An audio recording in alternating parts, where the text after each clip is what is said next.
In this episode, we're going to be taking a look at and doing a tasting review of Acre Largo Tequila right here on the Tequila Hombre. Coming up next.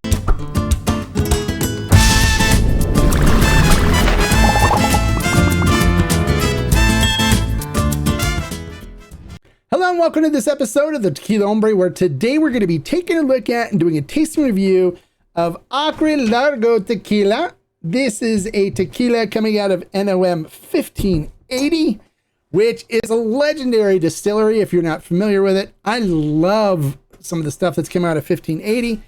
But today we're going to be reviewing Acre Largo, and we're going to be reviewing their Blanco and their Repo. Both of these expressions were submitted by the brand for an honest, unbiased review. I did meet the owner at a tequila event, and I'm really excited to try this as after I heard the story about it and kind of what's behind in the production.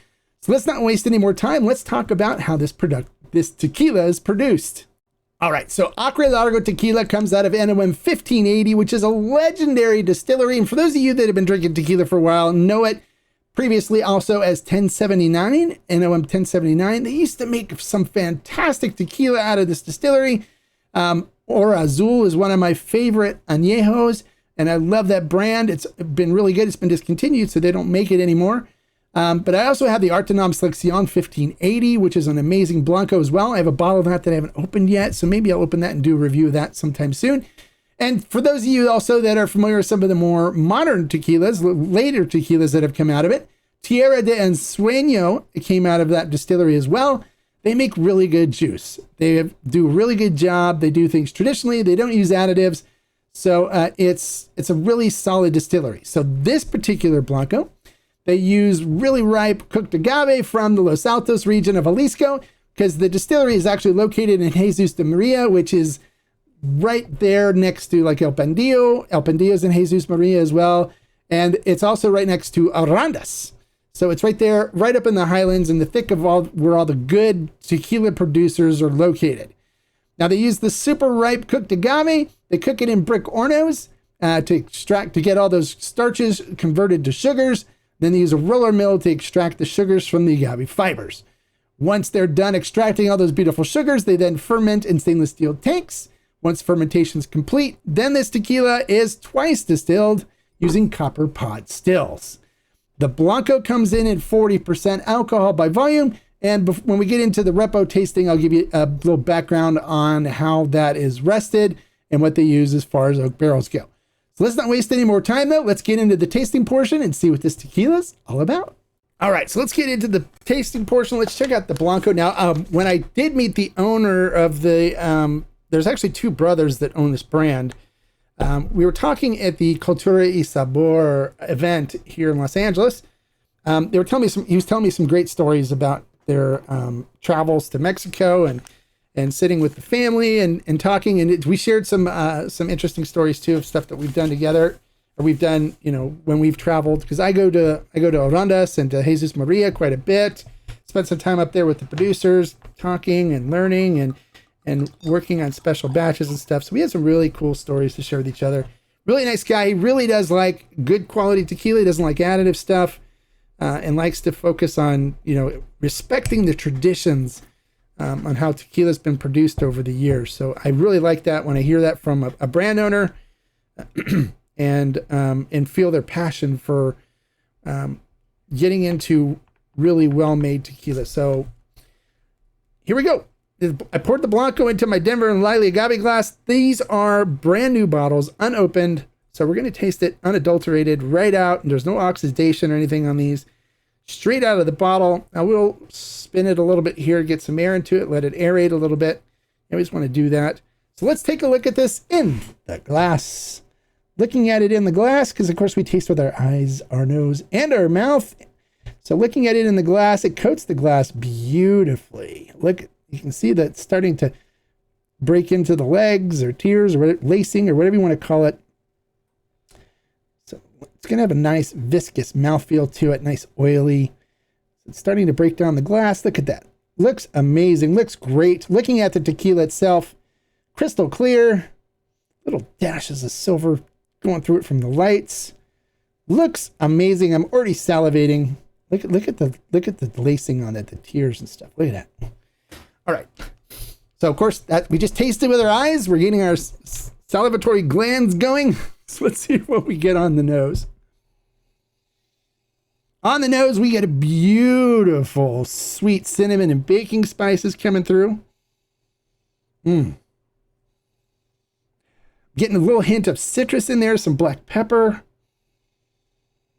Nice minerality from the, I'm assuming they use deep well water because you can really pick up some of the minerality from the water in it.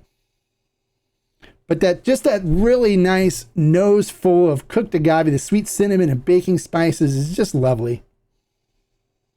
It smells fantastic. It smells really good. Maybe a little hint of vanilla in there as well, which is normal, but it doesn't mean there's additives because agave does have vanilla in it, especially after you cook the agave.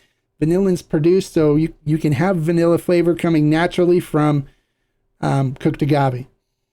And I am picking up a little bit of hint of vanilla in it as well. It smells beautiful. All right. So let's get into the tasting portion now. And of course, this is my first sip of tequila, so I need to get my mouth prepared for 40% alcohol by volume. So we'll do that first. So excuse me for a second.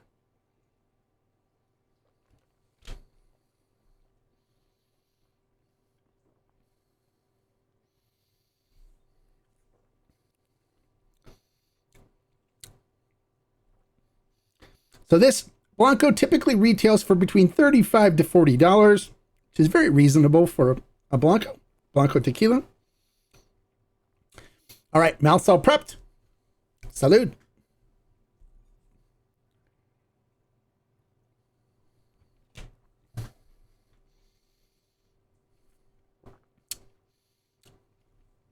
Nice, coats the mouth nicely. Nice, sweet, silky mouthfeel to it. Getting beautiful sweet cinnamon and baking spices up front. Really nice cooked agave note. Little hint of anise in there, just a tad bit, not a whole lot. A little citrus in there, some black pepper. And then it finishes with some sweet cinnamon and baking spices on the tongue. Really nice, approachable 40% Blanco. Nothing wrong with this at all. Very sippable, very enjoyable. This is something that you could really enjoy on a nice hot day when you're looking for something refreshing. It's very refreshing, not super rich and complex, not a whole lot to it, but super enjoyable, very approachable. Would make great margaritas as well as mixed cocktails. There's nothing wrong with this, and at $35 to $40, I'd buy it and keep it on my shelf. Delicious. So how would I rate this one? I'd give it a solid 4 agave, guys. I'd recommend it. If you're looking for a nice 40% approachable, really easy drinking Blanco, this would fit the bill nicely. All right, so let's go check out the Reposado and see what we get with that. All right, so let's dive into the Reposado now. The Reposado is the same Blanco, of course, but it is aged for 8 months in Westward whiskey barrels. They use a single malt whiskey for these barrels. That's what they age in it. So it is a single malt whiskey influence, probably on the flavor profile, I'm assuming. Now, they do not rechar the barrels when they get them. Some distilleries will get the whiskey barrels and they rechar them. They don't rechar them. They take them as they are. And that way you'll get more of the whiskey influence on them as well as some of the other chocolate and vanilla notes and stuff from it. When you rechar it, it can add a little bit of smokiness to it. But a lot of times I actually prefer it when they don't rechar the barrels and just rest the Blanco in them when they do the aging. So 8 months in single malt whiskey barrels from Westward Whiskey. I think it's in Portland, Oregon, if I remember correctly. So let's see what we get on this. So looking at this one in the glass.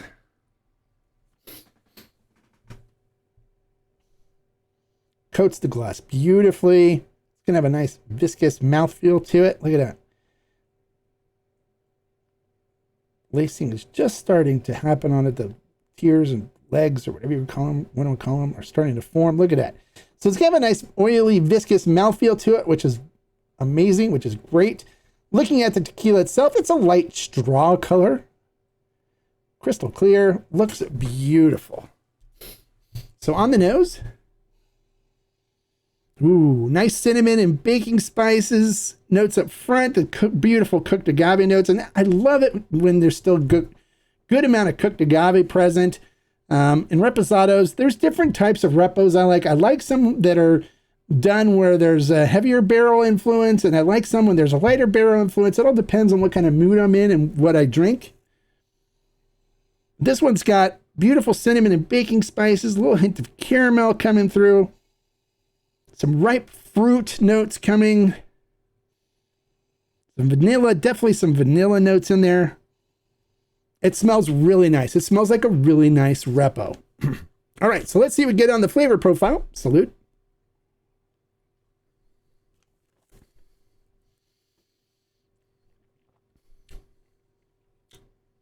Beautiful cinnamon and baking spices.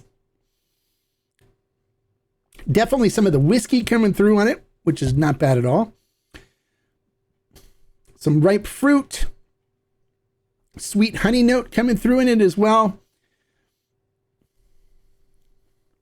Vanilla, some caramel.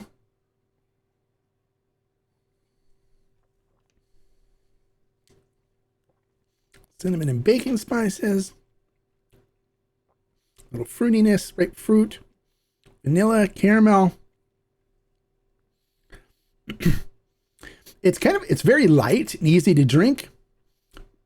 Excellent hot day sipper. If you're watching football or want to drink a lot, this would definitely fit the bill. It wouldn't wipe your palate out.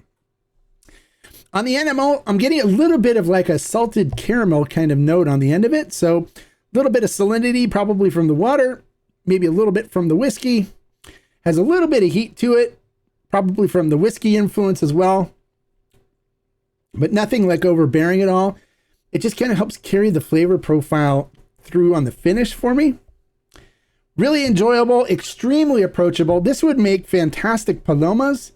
I love a good repo in my palomas, and this would make a great paloma. Excellent sipper as well, easily approachable. If you're looking for something really complex as far as a repo goes, this isn't super complex. Very light, effervescent, easy to drink, enjoyable, really approachable. And this one retails for around $45. I think it's a steal at that price. Really nice. This is something I definitely could enjoy and drink. And I think this is something actually my wife might really enjoy as well.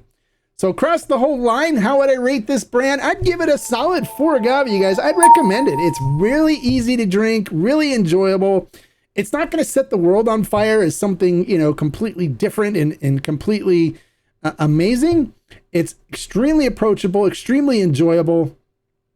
Even a novice tequila drinker could really enjoy picking up a bottle, enjoying this. Nothing that's off-putting on the flavor profile at all. Solid tequila out of NOM 1580. I enjoy it.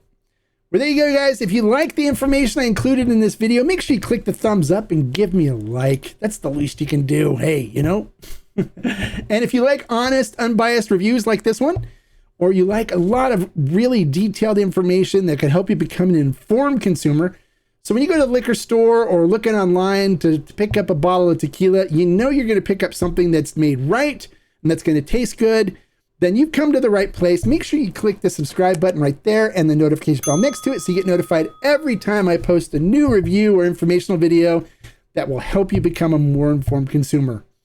And until next time, like I always say, life is too short to drink bad tequila. So hey, if you wanted to pick up some Acre Largo, I'd recommend it. It's good. Salud. Bye, guys.